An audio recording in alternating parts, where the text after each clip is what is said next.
we'll start with the Pledge of Allegiance. Pledge allegiance to the flag of the United States of America and to the republic for which it stands, one nation, under God, indivisible, with liberty and justice for all. Seems odd not to have your echo there, Jim. Welcome back. Welcome back, Jim. Welcome back, James. Sorry I'm slow, but I'm getting there. We'd like to start out with any public comment on non-agenda items. Mr. Bush, Yes. Michael, you want to step up to the chair and share your comments? I live up on Smith Street, been there for 27, 28 years, and I find that there's a lot of speeding, cars going, and not stopping the stop signs, not using directional light, and I saw most of the weekend. Yesterday I did see one patrol car going by, no siren to speak of, and I'd like to see it, and Mr. McCann will verify it, like the speeding goes on that street. The city has a motorcycle set up for police work. Backing up there by Ward Terrace, that would be so conspicuous as a police car. And I'm sure that they could tag quite a few cars. As I say, there's a lot of speeding goes on that street, and not like the cell phones. But as I say, I know the city, and they have their hands full with the police department, and they are doing a good job, especially with the drugs that are going on in the city here. As I say, my hand goes out to them for doing that. And that's my only comment that I have at this time up on Smith Street. And I'm sure you can verify what goes on up there too. So as I say, I feel if we could have more patrolling going on up there, and use the motorcycle backing on the Ward Terrace in there, it would be so conspicuous, and I'm sure that they can see what's going on and they could write more tickets. Thank you. Appreciate it. I think if I could just make a plug later on in the agenda, we're talking about a public relations campaign that came out of especially some of my wife's concerns about some of the things we're seeing in people. And I think the combination of the police do a great job, but we also got to change the culture in the community. Around speeding and noise. So it is something that we've been discussing, Michael, so we'll continue to move that discussion forward. Your comments are well taken. Thank you. Thank you. Is there anyone else who would have any public comments? Seeing none, we'll move on to item number 4 regarding allocation for Mapleville people. Anyone here are we expecting anyone down? Doesn't look like. I don't see Richard. I think it's pretty straightforward. What's that? I think it's pretty straightforward. Yeah. Yeah, I think too.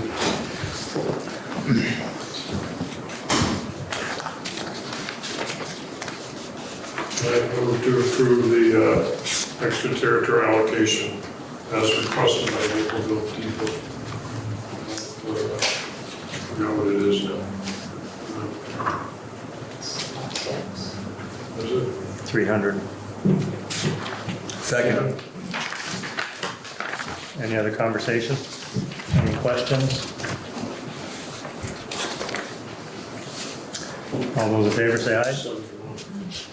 Aye. Aye. Anyone opposed? Allocation is approved.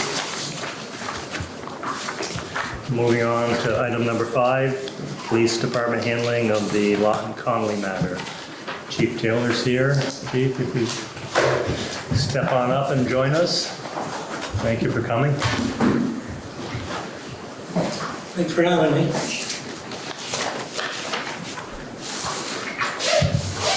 Where would you like me to begin? Well, on the agenda it says overview and update, so why don't we go that route and we'll take it from there. On May 23rd, I received a written request for public records and documents. And as is our policy, at that time, the department records custodian, Lieutenant Ben Kuchar, was on vacation for 5 days. He returned on the 28th. On the 28th, I assigned him to pull that case and make copies of everything, which he did. On the 29th, I was at a chief's conference at Lake Maury. I got a phone call from Lieutenant Kuchar, who said, I think there's a problem. When I made copies of this video, I'm thinking there needs to be an internal investigation. I returned to work on Monday, which would have been June 1st, I believe. And after seeing the video, I assigned Lieutenant Jason Weatherby to conduct an internal investigation because it was a patrol officer and it was from his division, the patrol division. By June 3rd, we had documented the incident, started the internal investigation, and we did an internal administrative investigation. And I don't know if you want me to take time to explain to you the difference or not. But an internal administrative investigation involves invoking something called garrity, which as an employer and an employee, we can invoke, which forces or compels cooperation, truthfulness, and evidence and statements that can only be used for administrative purposes because there's no Fourth Amendment protection in that. So we invoke garrity, and the reason we do that is it's a much faster process, and it gives us the ability, once we determine what the facts are, to take action. Now, there are some due process issues here too, which is we had to hold a Loudermill hearing, and we have collective bargaining, so we had to wait on an attorney out of Boston to do those things. But by June 12th, it was assigned on the 3rd, 9 days later, I believe that there was enough information to substantiate the allegation. And Sergeant Jason Lawton was relieved of duty. He was relieved of his badge and gun. He was placed on administrative leave. We did all the other due process things. I made sure that I consulted with the city manager, and by June 1st, all of the due process requirements were met, and I terminated him. There was two other employees involved as well, two other officers who were present. One of them was Officer Michael Ferguson, who there had been a number of issues around, and on June 4th, the day after we started this internal investigation, myself and both lieutenants met with him. I laid out what the issues were and told him that I planned to terminate him, and he asked if he could resign, and I allowed him to. The third officer, who's obviously already been identified in the media, was Officer Zachary Koch, who was the least culpable and whom I felt the least potential risk for him continuing on duty. We have now resolved that, and we dealt with it as a personnel matter. He received a suspension in order to participate in some remedial training. But I just want to point out to you that even though he was present, he was doing his paperwork, and he had gone into dispatch, which we have to do, to get paperwork when the commotion erupted in the back room. And when he rushed out there, whatever was going on was already going on. When he got to the holding cell, the door was open. Sergeant Lawton was partially in. He could see through the crack between the door itself and the casing. He saw Ms. Conley, suspect, kick at Officer Lawton. He saw Officer Lawton aggressively enter into the holding cell, and saw Officer Lawton strike her. He didn't know what had happened. He wasn't sure what had happened. When the incident was over, the physical part of it was over with, he was told that Sergeant Lawton would complete the response to resistance, which is a form you have to fill out if you use force of any kind. Even the threat of force. Even if you unholster your taser and threatened to use it and never use it, you still have to fill one of those out.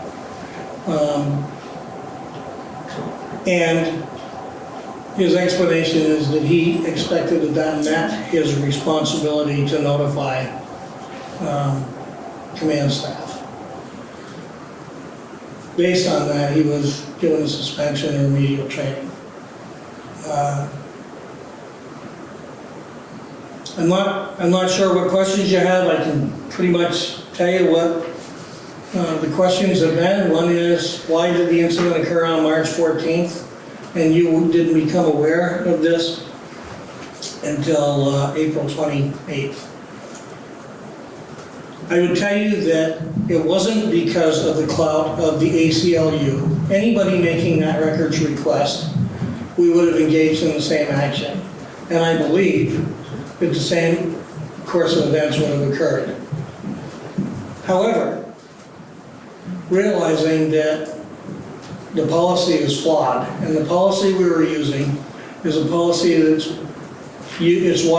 widely used by other police departments. Relies heavily on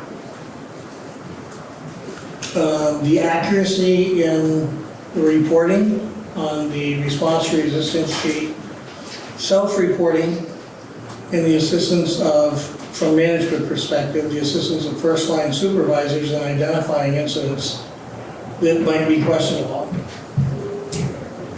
So we revised our policy. I had a copy of the revision that we added to it, which now says, so we make about, last year we made 1,062 arrests, and we took 100 public inebriates into custody. When a person is resistant to physical cooperation, that's a response to resistance. So probably around 100 cases a year require some level of insistence on the part of the officer to win cooperation. And last year, 26 of those incidents resulted in officers putting their hands on people and engaging in physical contact that should be reported. Our policy now says that every one of those incidents will be reviewed by the patrol commander, and it will be reviewed within 48 hours. And the reason for the 48 hours is a weekend. So if it happened on a Friday night, that will give them until Monday. And that the patrol commander has an obligation to immediately report any suspicious conduct, policy violations, or potential law violations to the police chief.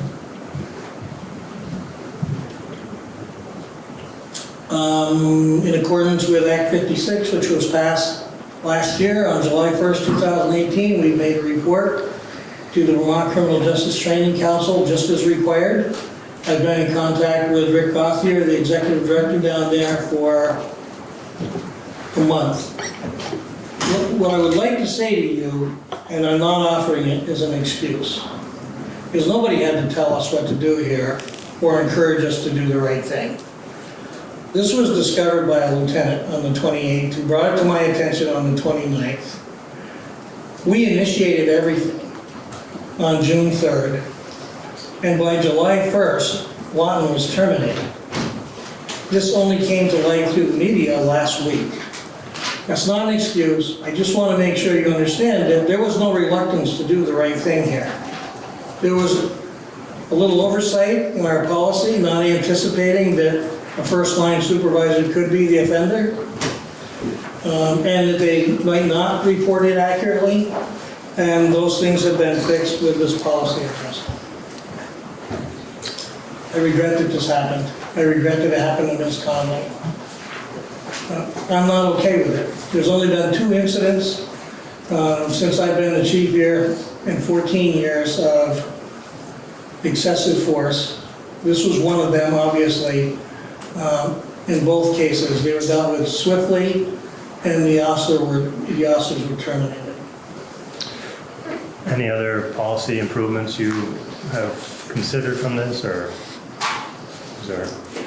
But I think we're trying to look at everything that pertains to, Act 56 really opened the door to anybody being able to complain about a sworn officer, and it requires, the law now requires that has to be investigated. no matter how insignificant it might seem. I think we've looked at our internal investigation policy. I always have the discretion as the chief executive officer of ordering an internal investigation, but I would also remind the council that we live with collective bargaining. Our employees are union. They have legal representation too, who often disagree with the command staff or city hall.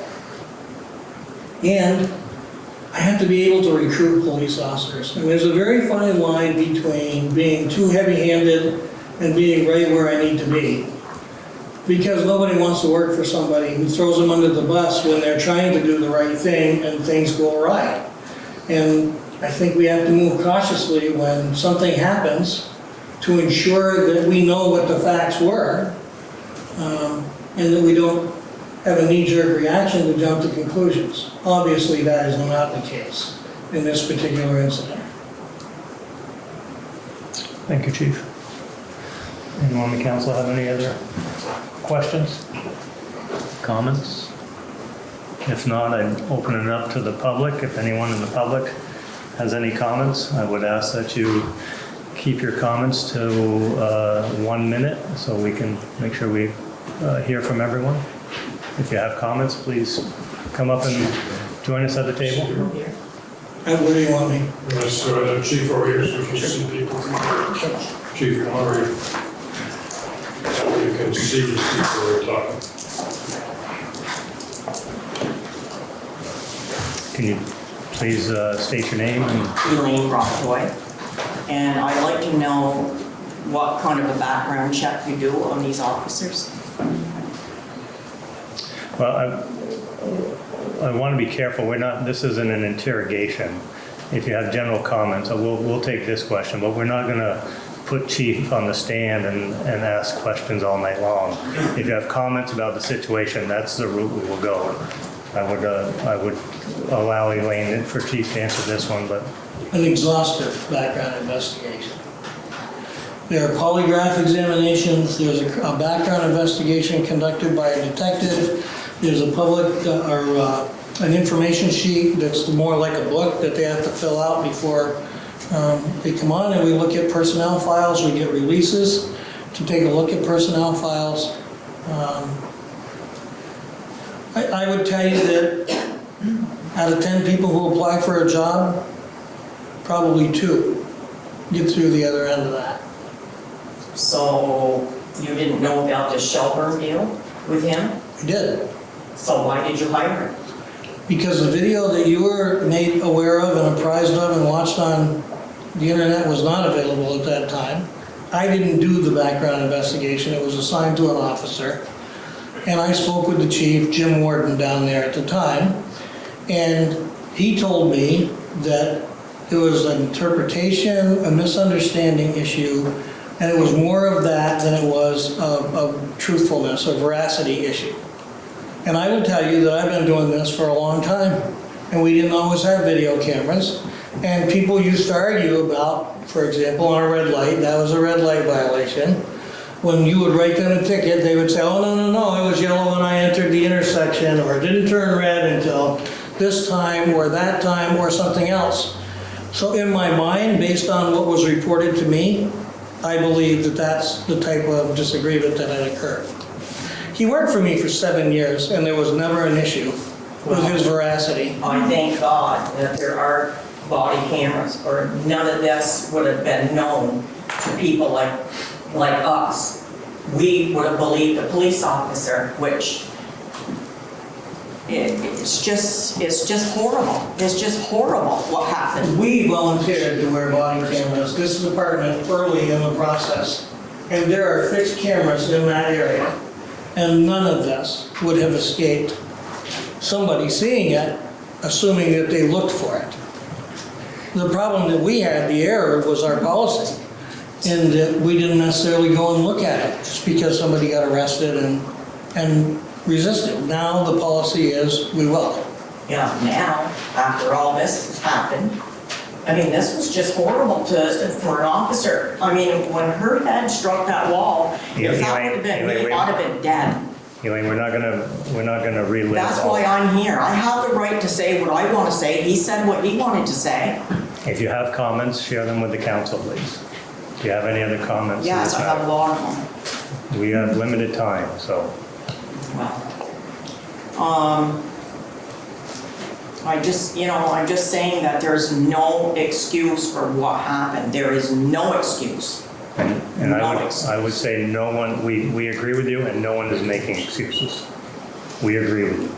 You know, it's just, and as far as the other officers, I don't think they should even be police officers, because that's not what police officers do. And they watched this guy do this to her. You know, they shouldn't be police officers if they're watching somebody brutally hurt a woman. Woman, man, I don't care who it is. It's just not right. I'm ashamed of our police department right now. I really am. But Yeah. Do you have any other comments? not at this time. Okay, thank you. Thank you.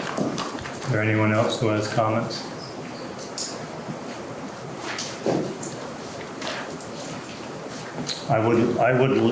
We're gonna move off from this topic, so we're gonna move on to another agenda item.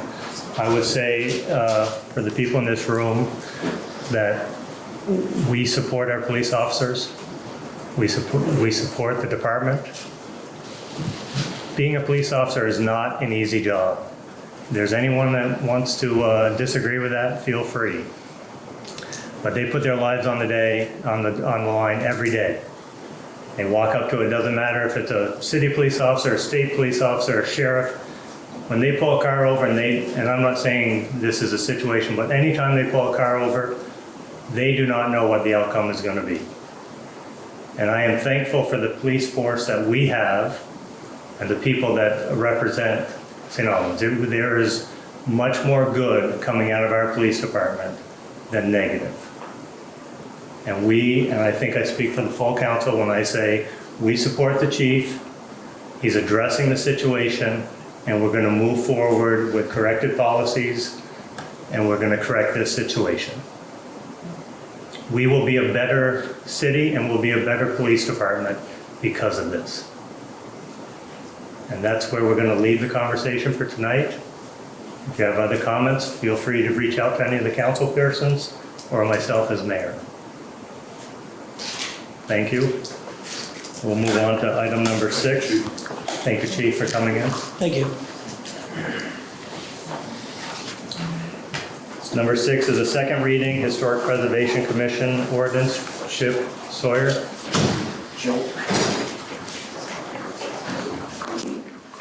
Thank you very much.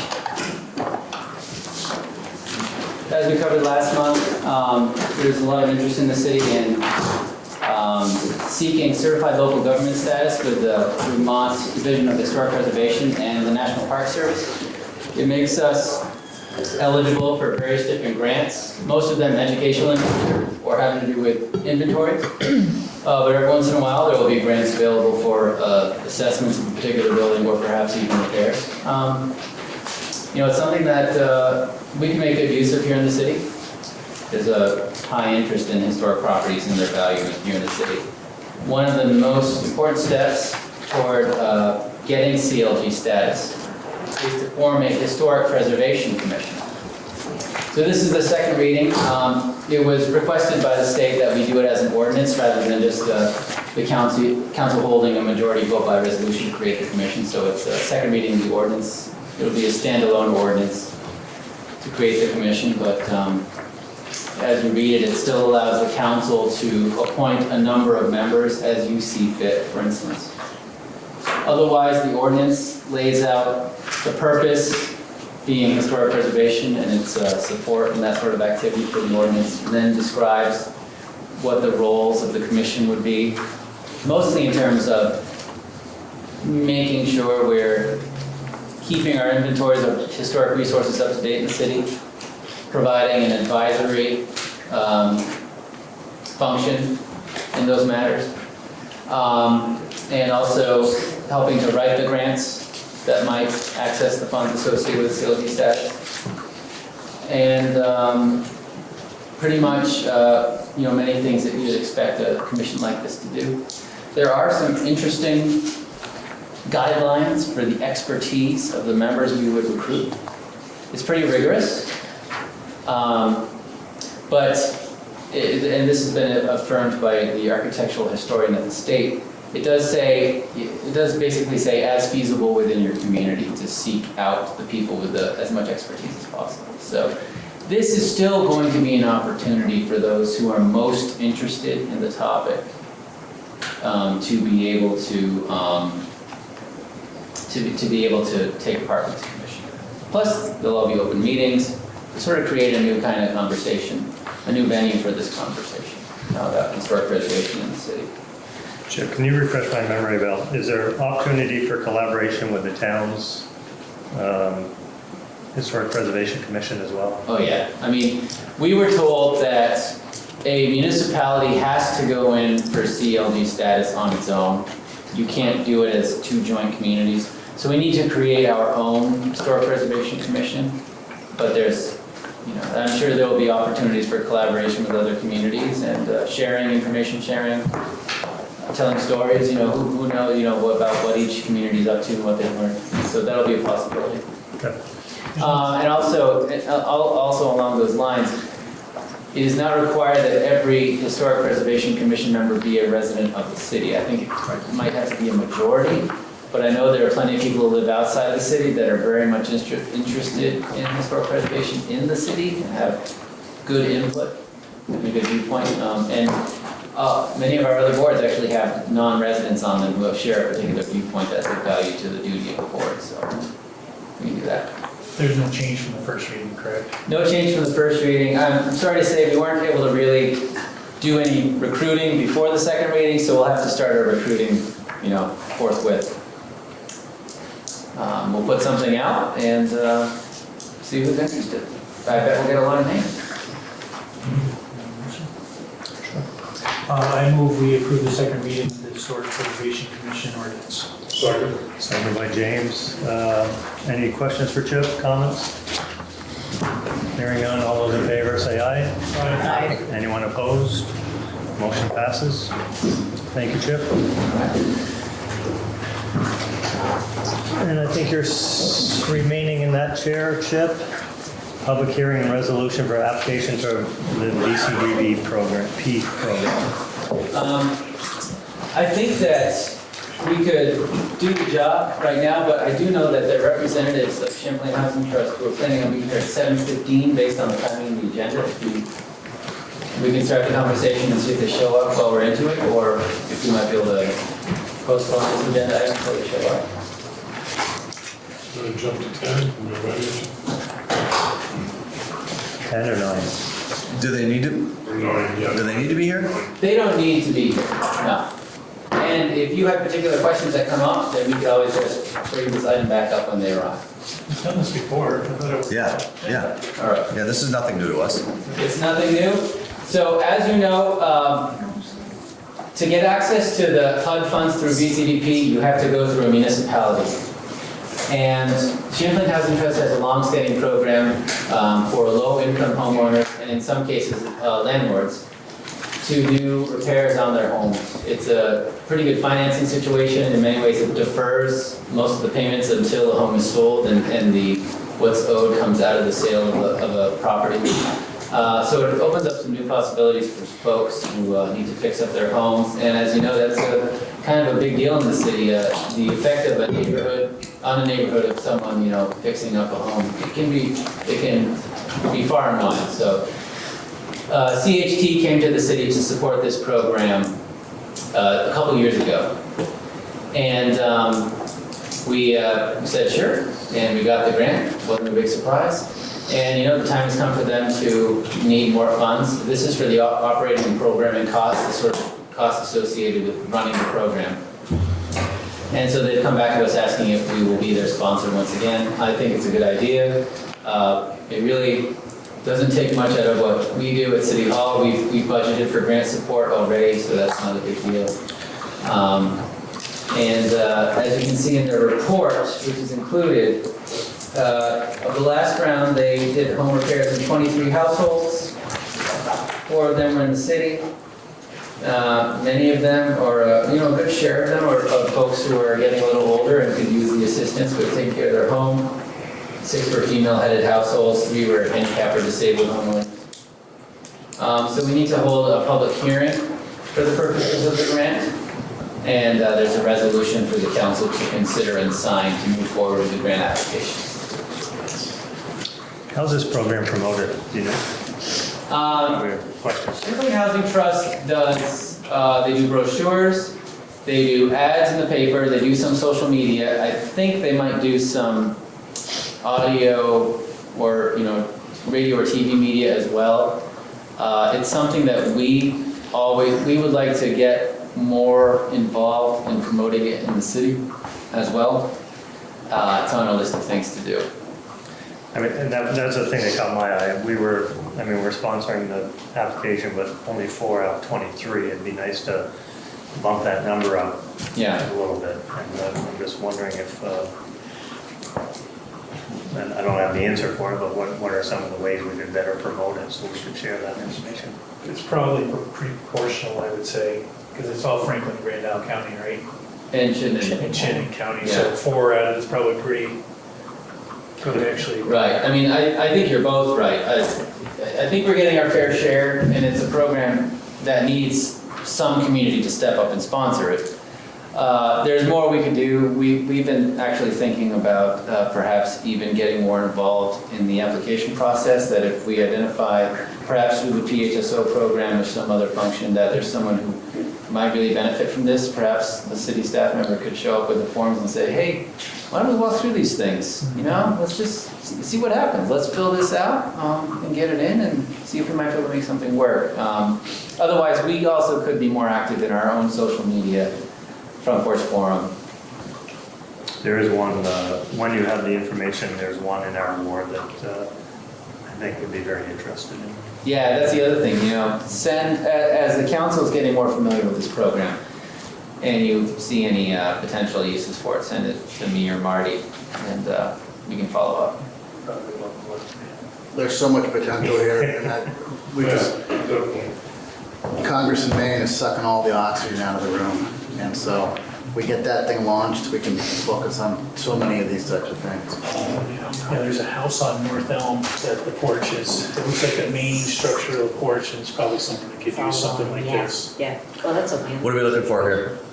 To hold a hearing, see if there's any public comment, and then to consider a resolution. Okay, but because we don't have a D&B here, discussion and vote. It does say public hearing and resolution, so I think the council's unable to take a motion on the resolution. So I'll make a motion that we grant a positive resolution for the application of Vermont Community Development Program. I'll second. Any other questions for Chip? Comments? Hearing none, all those in favor say aye. Aye. Anyone opposed? Chip, you have your approval. Thank you. They only put 6 lines on the form, so someone can just kind of fit their printed name and signature. Yeah, you can share a line. Anything else, Chip? No, thank you very much. Thank you. We'll move to number 9. Dominic, the Greg Brown Lodge at Hardack. Thank you. This was, I think, in the executive session portion of your packet. I'm actually not doing anything with my computer, we're just trying to recruit more millennials. There's 2 upstairs, aren't there? Yes. I think there's many in the room, that's it right here. Maybe 1, 2.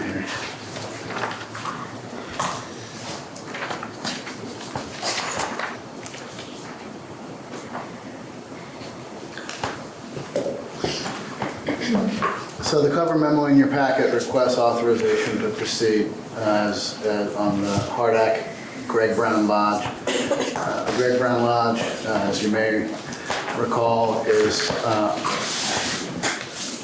funded by philanthropic contributions. Will be owned by the city on land. that the city now owns, and we envision it being strongly integrated into all of the operations that occur up at Hardak, which is a year-round operation. It's not just the skiing and the sliding, but increasingly it's the soccer and the lacrosse, and hopefully some additional field-based summertime activities. So it's quite an opportunity for this group to come forward and say, hey, we'd like to build you a lodge. They're about halfway through their fundraising. They came to us several months ago and asked for our help to get the project back on track. It has mushroomed to over $1 million. We used some of our project management and experience and professional services to help get this thing back down to a workable number. There's a base program that could be delivered for about 5.5. The vision that the committee has and that those that are raising the money for comes in at more like $750,000. What I'm going to show you in a few minutes is an animated rendering that has just been done, and the Hardak board envisions using this with some fundraising help raise the remaining dollars. The ask this evening is to allow them to use the money they have in hand to begin the project so that they can get the shell up before the winter season and weather begins. There's a sketch and rendering in your packet, and here's what they envision.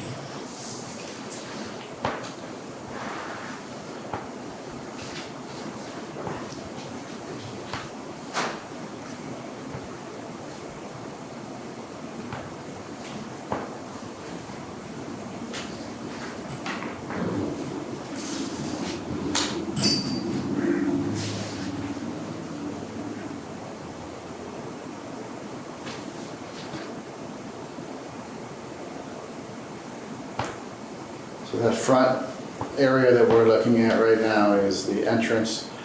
The back would be facing up the ski hill to the right, with the portico sticking out. Would look out towards the soccer fields and other recreational resources. This area on the left, the 3 windows there, we envision that for the recreation offices. It's been designed as such. They were really happy to hear that we would consider putting the rec offices up there as a way to keep an eye on the asset. And it feels like to us like the beginning to expand even more recreation programming up onto the hill and into the park. Tom, quick question. Moving forward, is this considered a city asset? Yeah. I asked just because I can see a ski or a snowboard or something eventually going through a window, so that would be something that we would repair and upkeep, correct? Yeah. I mean, we own it, and Okay. that comes with both the upside and the downside. Okay. Yep. So, there's a second one here.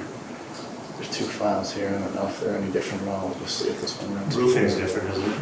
First one was shingles. Shingles and this is steel. This looks like a steel. Yeah, so right now we're doing shingles, but I think everything else is the same. I was just wondering if this one would be Is that tin smoother. inside? Is that No. what? Yeah, That's that's, glasses. So probably Greg. Do you know the size of that room? Like a, Not bad. don't know the size of the rim off. Yeah. That was one of the ways that they got the cost under Yeah. control, though, was shrinking. that kind of shirt. This is much needed, I think, up there, especially if we're going to talk about expanding the use. It's not going to be like the last hut, which was winter only. This is going to be, all year round. So we'll see bad aspects to this move. Well, it puts the property on the map too, and you think of what you could do for day camp if you had a facility like this. We're beginning to look at some master planning efforts for the site and beginning to talk about increasing the linkages with the city, with the sidewalks. And some of that would also involve dealing with the condition of the road. Would this, having this building up here and having the recreation offices here, would this allow the gate to be open more often for hiking? Yeah.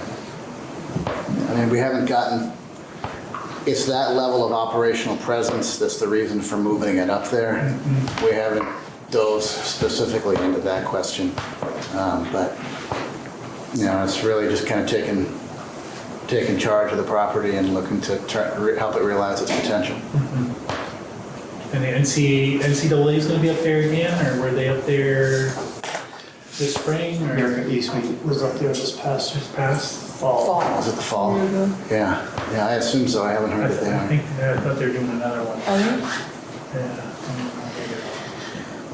Do they envision having, so is public restrooms, will there be like at least enough of a sink so that you could have a caterer come in and do, what amenities do they envision having there at this point? There's been a lot of discussion about that. I'm gonna just stick with just the standing seam version here. Let's see if I can pause it when it gets to the right point here. Bingo, all right. This entrance right here, my cursor show up now. So this can be locked off so that people can access restrooms through that side entrance there.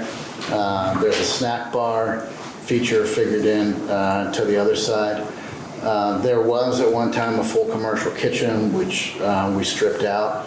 And you know, caterers don't prepare there, they assemble. Right. So all of that's been figured in. And, also, you know, it envisions having, for large events, having not concerts, you know, we're not trying to create a concert venue here. We're talking about smaller events that the way it's traditionally been used, but you would attach a tent to the outside of this. And that there's been a lot of focus on integrating the inside and the outside space. Very cool. And is it gonna be cedar shake on the outside? It's actually not cedar, it's, I believe it's vinyl down low and it's hardy down low and vinyl up top maybe. What kind of got the cedar shake? Yeah, it's got, you know, there was a strong desire to keep it, Low maintenance? keep it both low maintenance and have, you know, it's a ski lodge to have It's that. gonna look aesthetically correct. for Yeah, the it's area. gotta fit in, yeah. But, you know, so. Okay. Another thing I would share, Dom and Chad and I are going through this up at the complex with the snack bars. Ultimately, a three bay sink is great to have, Okay, and that alters your plumbing. huh, So if you think there's a need down the road, and a three bay sink is for cleaning and whoever the caterer is and sanitizing. So my suggestion is to make plans to put the 3-bay sink in and be done with it. all right, okay, It's a little bit extra up front, but it's gonna save you a lot. yeah, Yeah. More useful. great. Any other questions? No? Audience, any questions? A lot of great things happening in our community now, so. Michael, this will make skiing up at Hardhack much easier for you. You'll be able to warm up. Anything else, Dom? You just Can you get a motion on that? Can I have a motion?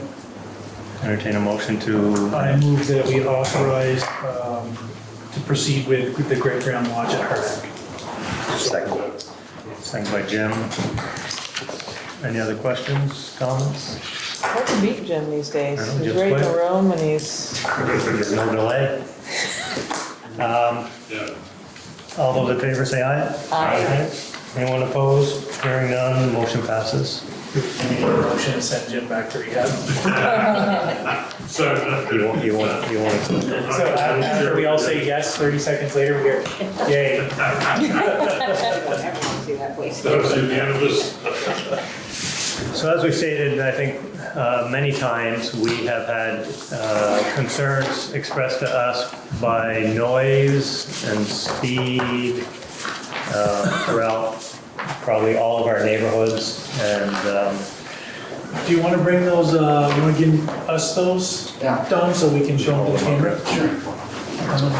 so we are looking at a media campaign to try to reduce that impact. Here's a couple.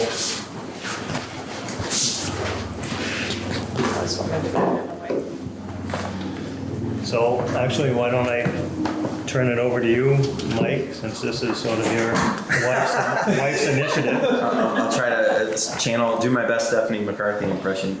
No, I really appreciate the council and staff getting together and coming up with a brand and a way for us to communicate in a friendly way to our neighbors, that a reminder that we'll all do a little bit better if it's quieter and slower in the neighborhoods. And I think this Quiet Your Ride motto and campaign helps communicate that, and will spark some conversations, hopefully, that lead us all to take our foot off the gas and maybe make people think twice about being quite so loud in the neighborhoods. To Mr. Bushy, my neighbor's point from earlier in the meeting, there's a culture, and I think, when I talk to folks on the TAC, we're looking at transportation issues in every community in the county. They're all dealing with people going too fast and being really loud. It's a cultural issue, and I think, we can have police patrols increase, and I think that'll help, and we'll do some of that in concert with this. But we've got to have the conversations in the community to get people to drive a little slower and be a little quieter. And I hope that this effort will help us have those conversations. So, Dom, on top of these lovely yard signs, I know there were a few other ideas about how to get this campaign into the community that you had talked about last meeting. What's in the works? So we've got several hundred of these. I would encourage you guys to take some home with you tonight, and then also we'll work with the messenger to get an article in the paper and let people know they can pick them up in City Hall. We've launched a social media campaign. Here's what that looks like.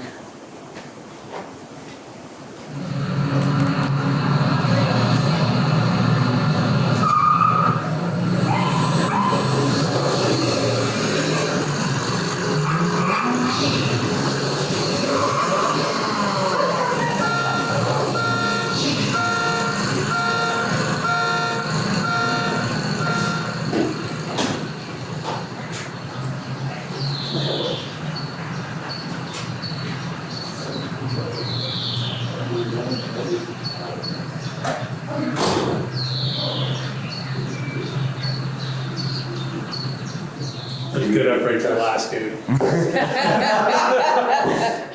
Was he reading the Free Press? It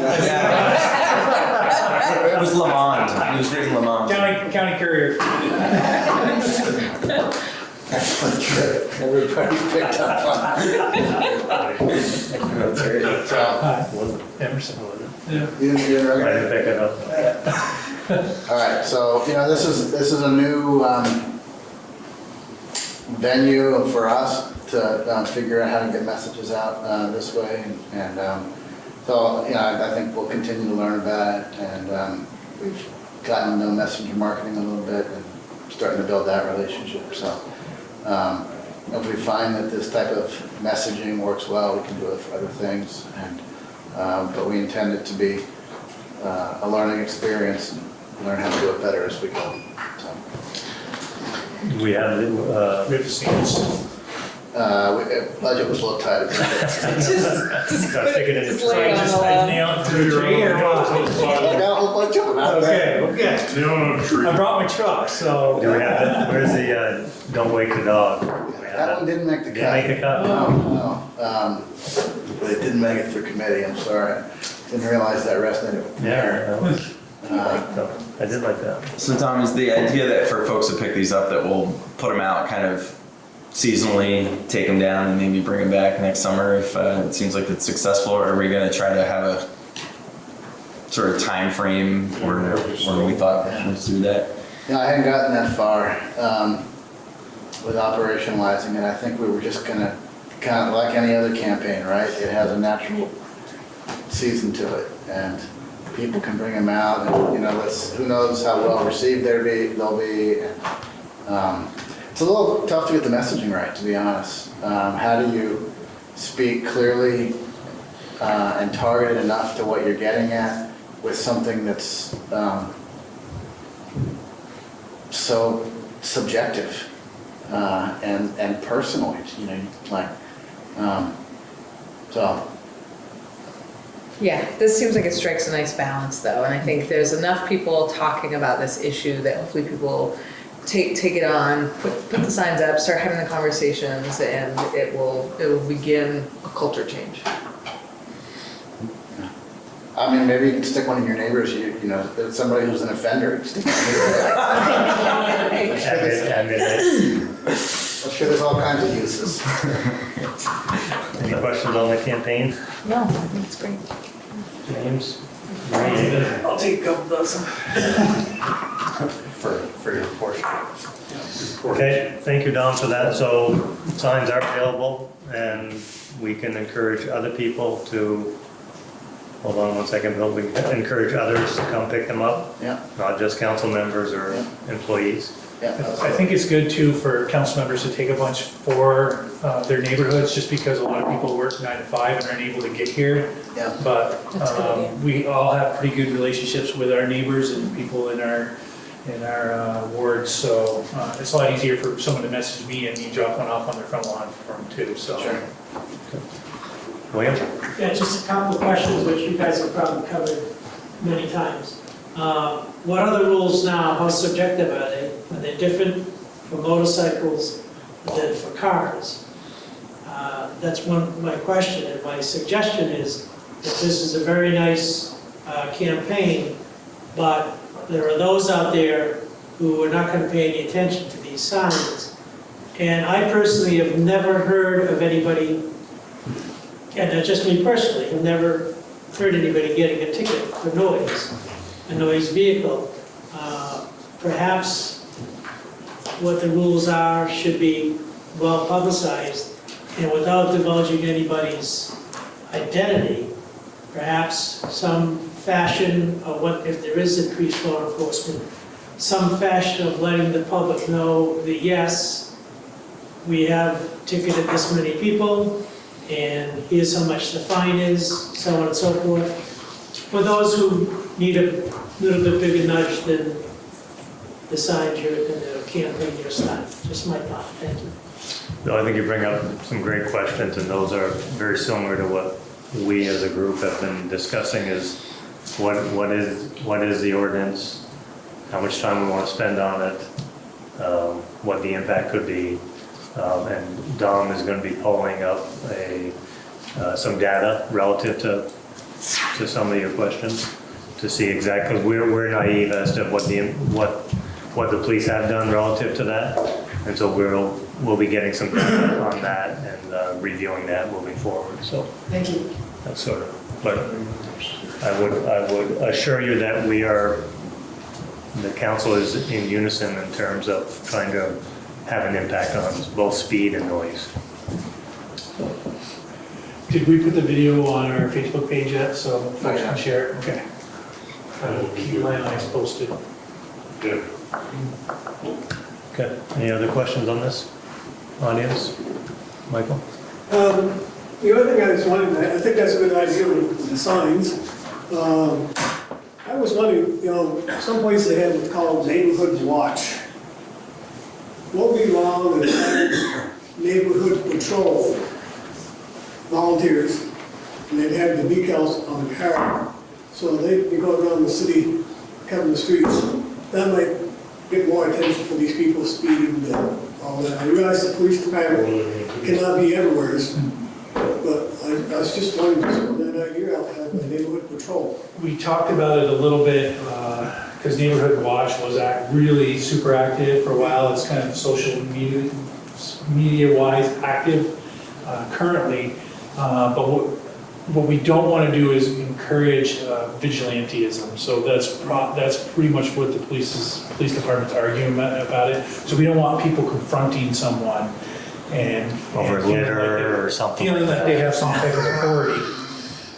So, Well, actually, they would not stop any cars, they looked at, they have a portable, so they could, all the departments, say what's going on. you can do that now without a sticker. Yeah, and maybe that's something that we should publicize, that, that you should feel comfortable as a citizen if you see somebody who is speeding or who is violating one of these ordinances, call and let them know. What is- Over Southern Road first. What is, if we were to get a license plate number, I know the police probably can't give them a ticket, but could they get pay them a little visit and say, hey, Yeah, because often it's somebody who seems to have a vehicle that is louder than what would be allowed by law, or who is consistently speeding. At least that's what I see. There are some consistent offenders. And you probably could get a plate number. I'm gonna get the law enforcement guys in to talk with you. okay, thank you. Thank you. Mike. Thank you, Mike. Anything else on that? So we'll move on to the mayor's report. A couple quick things. Marty, thank you for putting the photos up in the park today and catching the conflict from the weekend. Marty and team was going to put the photo winners up on Friday, only to come to find out the National Guard or the Armory was having their event, and it would have the photos would have screened the audience from the performance of the horses. So People in no power being invaded. that was a good catch. Thank you, Marty. But they did go up today. Encourage you to go look at them. Sunflower Festival went off last weekend. I think overall we met on it today. I think everyone was pleased for the first year. You had Saturday night about 200 people in the industrial park listening to a band. And, even though the flowers may not have been in full bloom, but they are now, so I encourage people to get out and down the bay and the industrial park. And then Friday night there were about 125, 150 people. So obviously we'd like to see more, but there was a lot of activity downtown. Not only because of this, but there was a Kids Fest on Friday. 40th Army Band was in the park on Saturday afternoon. So a lot of stuff, a lot of good stuff going on in the city. If you didn't take in the National Guard event, or excuse me, the Armory event, the crowd they had was huge for a Sunday, and they did a wonderful job with it, and I'm looking forward to seeing the picture they did down on the corner of Bank and Main. I thought they did a wonderful job. And to our last meeting with Major Fike, I think that's going to prove to be an asset for us moving forward, and a valuable resource for us. So that was good as well. I think we have a valuable resource in all the windows, Main Street, Ace here, all the way down Main Street. The comments that have been received about the painted windows relative to the Sunflower Festival has been nonstop. People really notice it. I think it's a promotion opportunity that we're probably missing out on. I mentioned to Dom that we should budget and plan for doing this probably 4 times a year if it works. Do eliminate these come October and do all leaves or whatever the case is. But I think people really took note of it. People loved it. It brings art to the downtown. The 2 ladies who did it were recent BFA grads, and just wonderful job, easy to work with. And and they're willing to do it. They're going to school locally at VTC and CCB. So they were more than willing to continue to do it. And I think they did all the downtown, with the exception of Donna's store, who she'd used Jill Snap. But I think the total cost to us was about $700 for all the windows. So I think it's good use of money. I think it really attracts people. So I would encourage, as you get into the budget discussions, that we consider that as a form of marketing moving forward. That'd be nice for Memorial Day. Memorial Day. Yeah, bring some highlight to those. So I think that's about all I had. Jim, you've been gone for a while. We'll start with you. Because I've been gone for a while, I don't have a whole lot going on right now. I haven't, my work's been pretty quiet, and, other than things that we've talked about already with the noise and speeding, everything's been okay. And I'd like to quite your ride, hopefully it's gonna help out a lot. Thanks, I'm glad to be back, even though you want to send me back to rehab. Maureen, I can stay here. All's good in my ward, and haven't had any people comment one way or another about problems or issues. Again, not the echo gym, but the noise is always an issue, but I guess that's just kind of everywhere, so. Kate? I just wanted to give a quick update that truck traffic on Upper Weldon Street seems a lot better. I think there's still Going to Nason. some. We're going to Nason Street. Apparently it's all moved to Nason Street, but I think that is improving, so it's good news. You know, I did notice when I was going to visit somebody in the industrial park that the GPS was trying to tell me to take Nason Street around. So that is, I think, a GPS issue. Once again, the GPS is spoiling us. Things are pretty good up in Ward 4.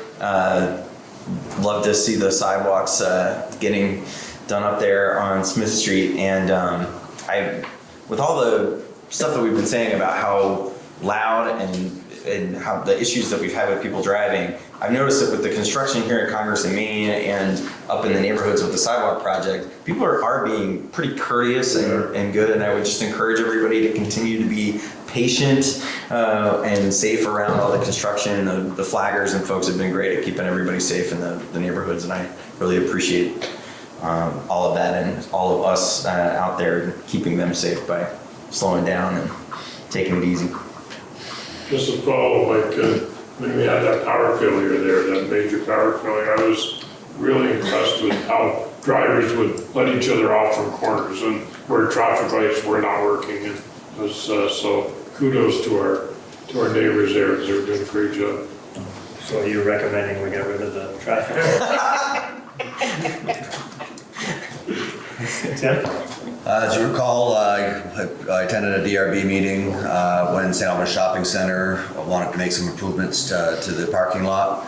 I expressed a number of concerns, lighting, holes in the pavement, the facade of the Planet Fitness building, the windows being unkept, the flowers obstructing the citizen walkway. I'm glad to report that almost all of those have been fixed and repaired. There's been significant driveway repairs. I'm awaiting their pavement of the lower third of the parking lot, which I think is the worst third of the parking lot. And we should be well on our way to a nice shopping center there as long as they continue to maintain it. I would say in addition to the safety improvements that have been recommended as well. Yep. Not just physical improvements, but safety as well. I think a couple quick things. Marty, do you know the status of the fountain in Home Park? They have contacted the manufacturer who has suggested putting a regulator on the line. They think there's too much pressure. So a regulator's been ordered and hopefully that'll be repaired in the next couple of days. Okay, is that why it was open the first time? Right. Okay. The only other thing I have in regards to now the trucks going on Nason Street, it's not so much that they're complaining about the truck traffic because they understand it's a truck route to the back of the industrial park, but the crosswalk at the railroad track sidewalk is the issue because the sidewalk is alongside the road. It's even with the road, it's not higher or it's not, so it's very much like South Elm Street or like North Elm Street where the sidewalk goes right along the edge of the road. So there are quite a few kids that live down that Nason Street and that walk up. And then as soon as the sidewalk is on the south side of the road, and as soon as you get across the railroad tracks, you have to cross the road to the north side to continue up. So I don't know if we can work on putting maybe a sidewalk on the other side of the guardrails and move it, because I think we don't own that right away, but I think further down we own that right away as part of the Federal Street corridor project. So maybe pushing the sidewalk down that 20 yards and having them cross closer to the corner. Otherwise, the other option that was suggested to me, was basically the same thing that we did at North Elm, was we put a stop sign. And that stops people, so if there are kids walking there, they start to gather, they're speeding in there, and they have to slow down. So I don't know if either one of those would be an option to help remedy that problem. You can take a look at it, see. Okay, thank you. I'm sorry, Tim. Chad. Chad put me on to something that I wanted to bring up to the council. And when he was talking about the railroad tracks, is there any way that the city could get in there and maintain from Lake Street over to, I don't know, we think Nason Street? I don't think you have to go that far, but the new sidewalk, both sides of the fencing, that stuff has grown up, it's unsightly, it gets a lot of trash buildup, it really looks like heck.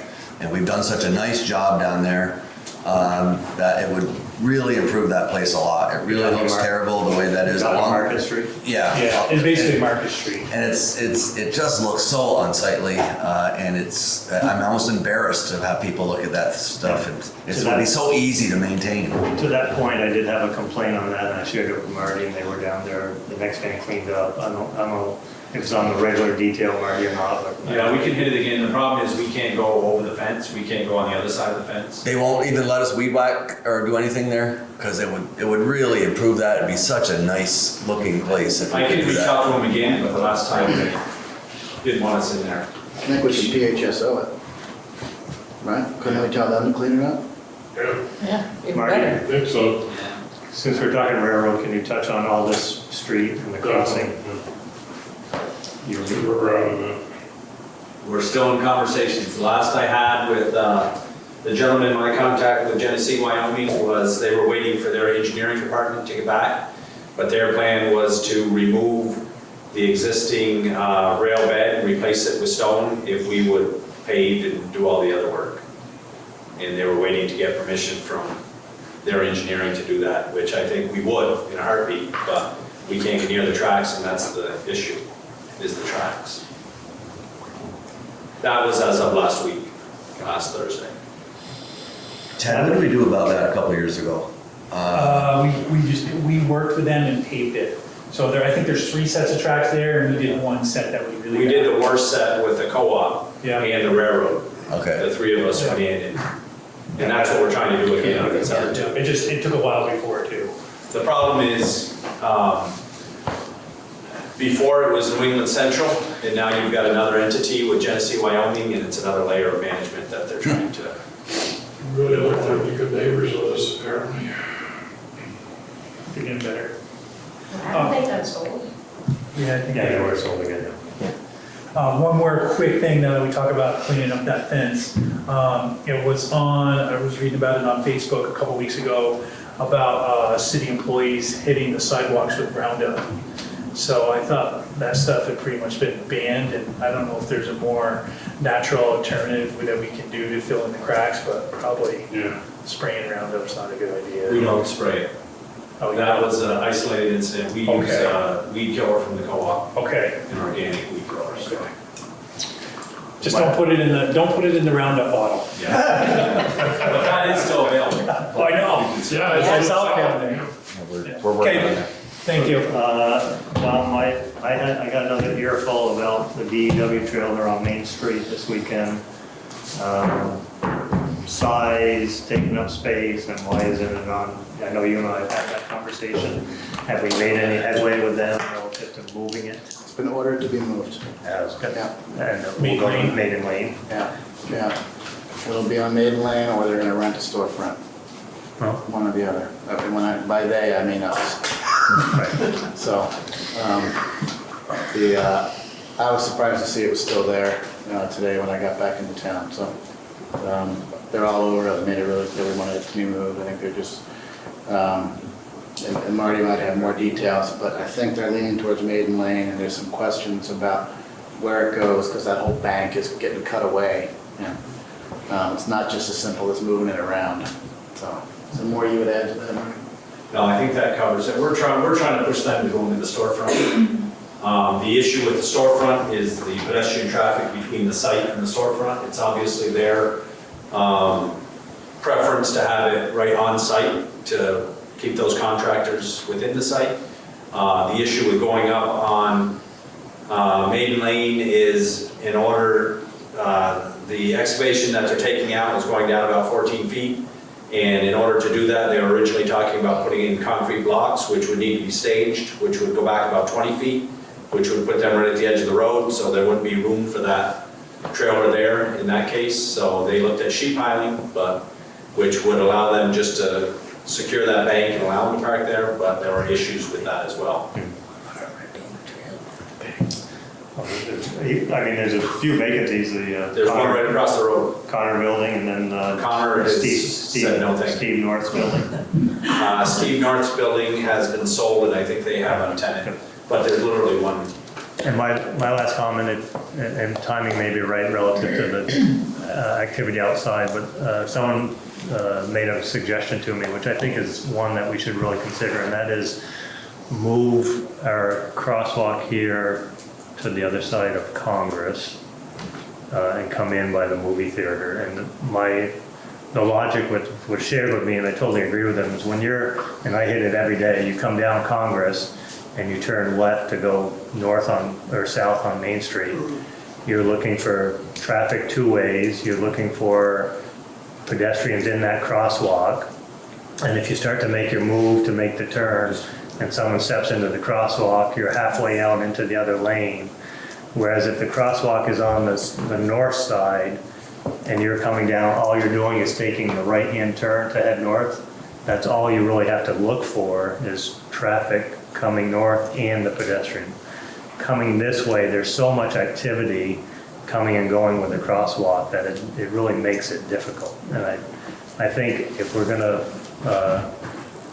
be doing this construction, it may be timely to look at that change of crosswalk.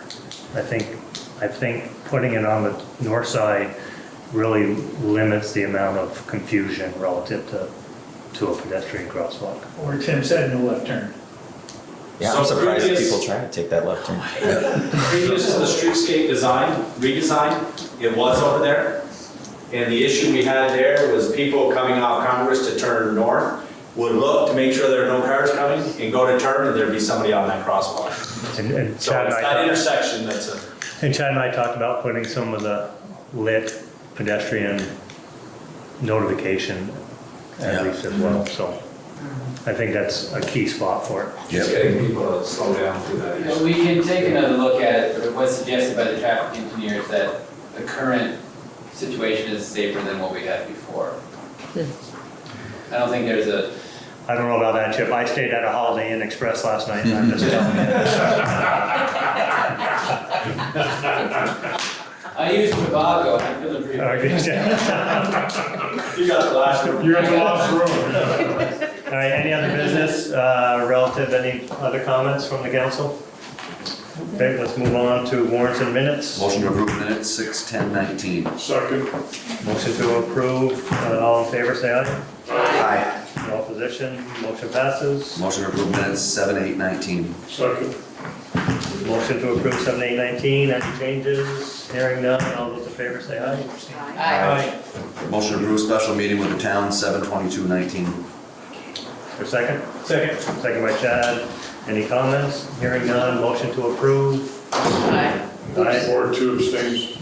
2 abstentions. James did. I abstain, yes. Okay. All those in favor say aye. Aye. Motion passes. Warrant 7/18/19. Second. Second by James. All those in favor say aye. Aye. Warrants 8/1/19. Second. Second by James. All those in favor say aye. Aye. Any opposition? Hearing none, warrants pass. I'm back, Tim, we're moving it along again. Yeah. Entertain a motion to adjourn. Second. There you go. Thank you all. Get some sides. Bill, thanks for coming in. Appreciate it. Chad, how's it turning?